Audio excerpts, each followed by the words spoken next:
Hello guys, ngayong araw ay ipapakita ko sa inyo kung ano ang ginagawa ko bilang isang grade 12 student. Tara, samahan nyo ako, let's go!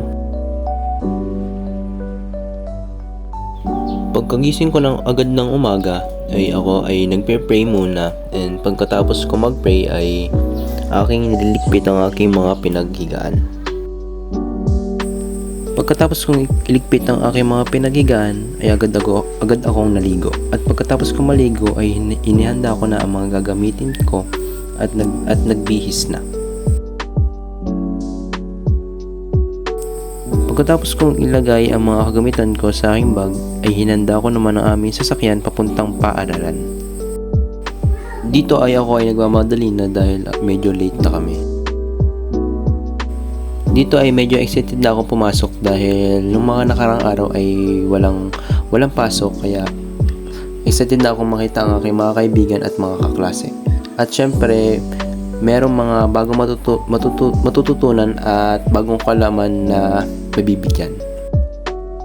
By the way, ito nga pala ay Biyernes Cotenate.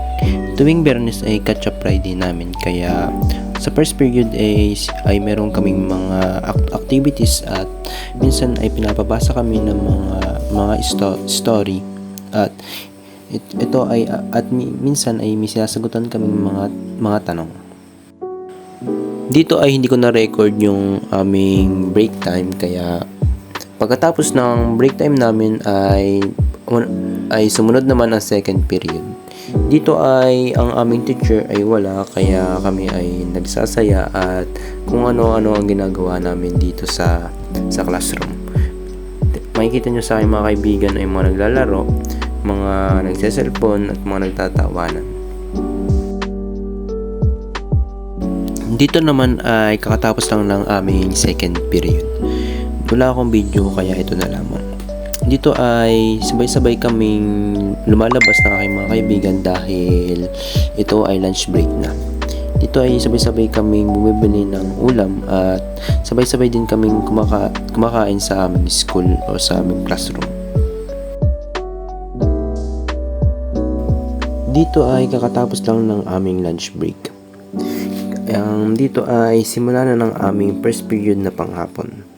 Dito ay ang aming teacher ay si Ma'am Jessa, ngunit wala siya ngayon. Kaya may pinagawa na lamang si Ma'am Jessa sa amin at aming ginawa ito ng magkakasabay. Dito ay natapos na ang aming third period.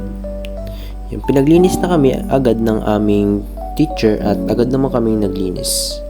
Pagkatapos namin maglinis ay sabay-sabay kaming umuwi ng aking mga kaibigan. Dito, marami ako mga natutunan na mga bagong kalaman at mga gawain na dapat tapusin. Hanggang dito na lamang. Kita-kits sa next vlog ko. See you guys!